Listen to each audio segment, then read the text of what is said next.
and welcome back to the channel.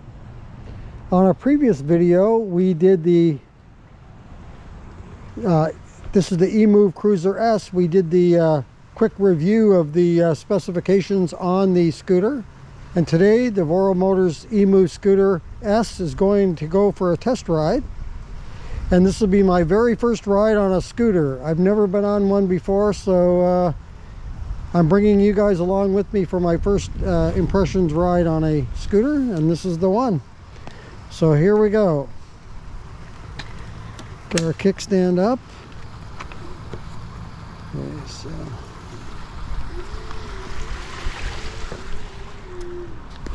I think we timed out. Oh, okay. Then you hit the power button. Yeah, I think we timed out. Here we go. Now let's try this again. Get my glove on. So here I was starting it. Okay. There we go. So right off the bat, I would say the positioning is a little, would take a little getting used to, because I'm not used to being straight up like this.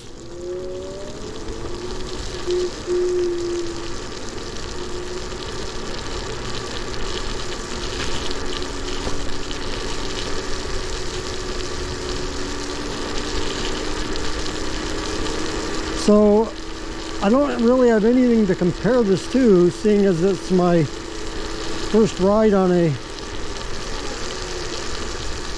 scooter, but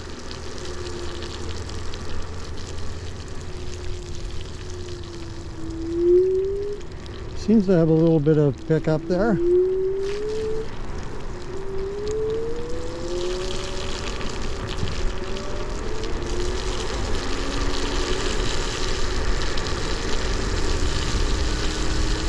Should have put my glasses on as I'm getting some raindrops in my eyes, but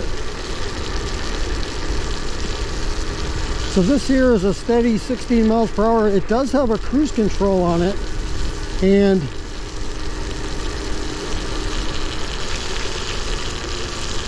once you hold the throttle down, it is a thumb throttle. Once you hold it down for 7 seconds, it turns on automatically the cruise control.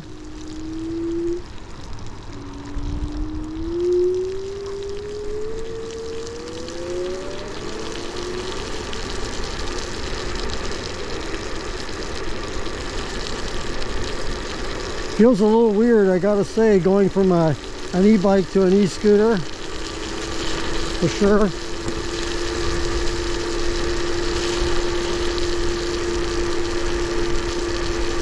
And it looks like we're bouncing around between 17 and 18 miles per hour.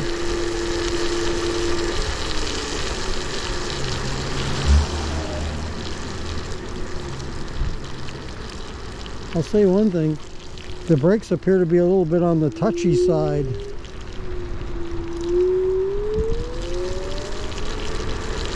That would take a little getting used to.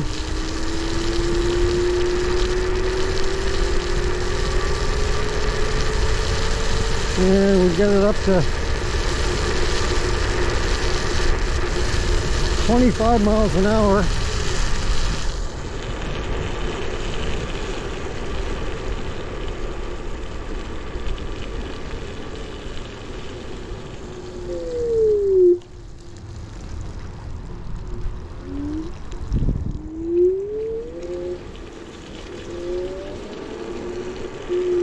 It definitely has some get up and go.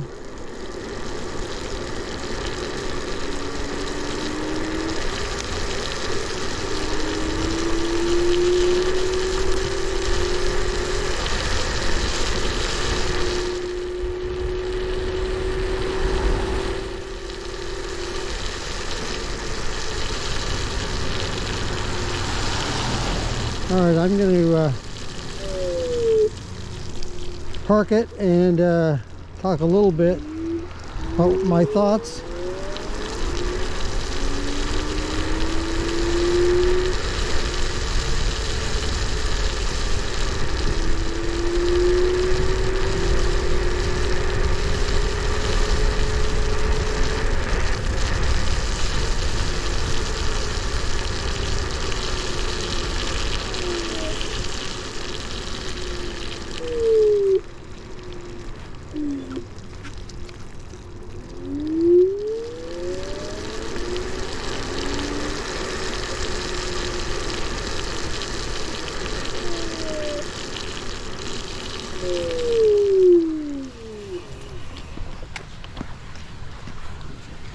It definitely has some get up and go, like, you know, it'll take off for you. It is, I gotta say, it's a little bit different than riding the bike. Like it'd take a little getting used to. The handling. Yeah, like I feel like you feel a little tippy, you know, like a little bit, because you're not used to the smaller wheels, you're in a different position. Well, they really recommend bending your legs and kind of getting Yeah, really I was really stiff, like straight up. But when you have to brake really hard, you definitely want to get your weight to the back, you know. I think it's something that you just got to get used to riding, but they are a lot of fun. I gotta tell you, it is fun to ride. And the turning is the other thing I felt was a little bit, you got to get used to that. You probably want to get down a little bit. It's kind of like when I tried the trike out for the first time, the turning on that, I was wanting to lean. Yeah.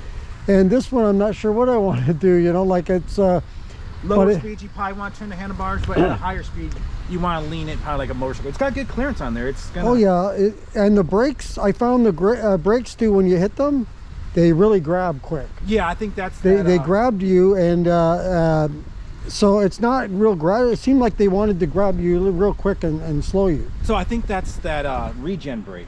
It could be, but yeah, so that's different than I'm used to. The bike is a little more, plus I'm used to riding the bikes, you know, and they're different kind of a brake. But the brakes definitely work good. And it picks up pretty quickly, like speed-wise. It'll get up there. And I was cruising along here. I got it up to, I was going around over here the one time, I got it up to 25, and a little bit. It was going pretty good. And on there, it seems like you're going fast, right? Yeah, it does. Like it feels like you're going quick. And but overall, I like it. So riding in the rain for me, like I told you about the brakes.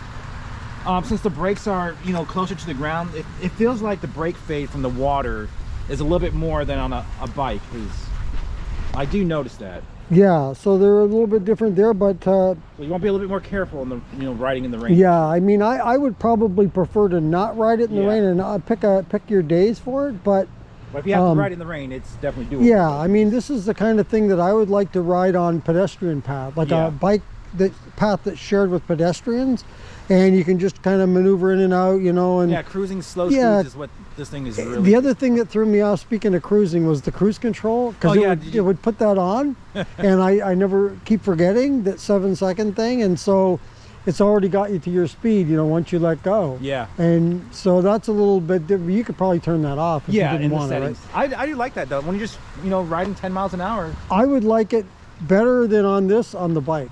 It would be excellent. Because say you're commuting to work or something and you got a longer distance before you need to use the brake, then it's better. But with this though, unless you're going to ride longer distance, I think you're going to do a lot of short spurts and stuff like that. So you may not, but hey, it's a nice feature to have though. And you do notice that you put a lot more weight into the handlebars on a scooter. On a bike, you're more relaxed, you know? Yeah. You're kind of sitting back in the seat. So yeah, about the cruise control, the bike would definitely benefit with cruise control for sure. Probably over this. Yeah, there's so many advantages that one has over there. Like the bike, there's good things about the e-bike and there's the good things about the e-scooter. One thing about the e-scooter is I think you can go places even the bike can't go. Yeah, you'd want your Grizzly, you want your Lyric, and you want a scooter. And you can take it everywhere. Yes. Right? I mean, you could take that literally on the up public transit. Just hop on and probably take it with you, or throw it in the back of your car. Yep. And take it. So it's got some real nice advantages there, and they're a little bit cheaper to buy. Yeah. Let's face it, they're cheaper than a bike would be. This is a pretty good scooter, so it's not. This is not no $500 scooter. And I was gonna tell you too, Boro Motors. Another reason why I considered them is on their website. They offer all the parts for sale. They have detailed videos on YouTube on how to just adjust your brakes. You know, they tell you that, you know, you want to check your bolts after every couple of rides. That's one of the biggest complaints was the bolts coming loose, but on the newer models, they're already coming with Loctite on the bolts. So that's nice. Yeah, all the replacement parts are on there. So on the back tire, it's a little uneven. So, and I wrote to them about that, and they got back to me within not even a day. And, you know, it's pretty much since I got it like that, I didn't know if they wanted me to send it back because, you know, warranty and all that. But I knew the easy fix was just to let air out and just readjust the tire, which, you know, they wrote back a detailed email on how to do that. So I think the customer service so far has been really good with them. I really like them. Yeah, I got to tell you that the other day I was in contact with Voro Motors, and I had a few questions for them about their scooters. First of all, they have a nice selection of scooters. If you're into scooters, these scooters, they have a lot. We failed to mention too that this scooter does have an option to put a seat. Yes, it does. If you want to buy a seat, it's separate, but you can buy a seat, and you can put, you know, have the seat on there and be able to sit down on it. So, and this, like I say, this company has several scooters to choose from. They have one now. I forget which model it is for the moment, but it'll do 80 miles an hour. Yeah, it's the Roadster. It's a carbon fiber scooter, dual motor. It's meant for racing, of course. That's 80 mile an hour scooter. Yeah, this is a basic scooter that they offer. I got this one going just for a minute there, 25 miles an hour. That was moving on. That was moving on pretty good at 25. So I can't imagine going 80 miles an hour on a scooter, but yeah, check out the other ones, because this one has a suspension, but it's not recommended to be jumped or anything. It's just meant to be cruise. You know, it's a cruiser. It's a fun ride. You don't want to do crazy stuff on it. You don't. You know, like, but it's a fun ride. And I got to mention too that, like you said, the customer support and customer service for this company is really good. I mean, I had a few questions for them when I talked to them recently.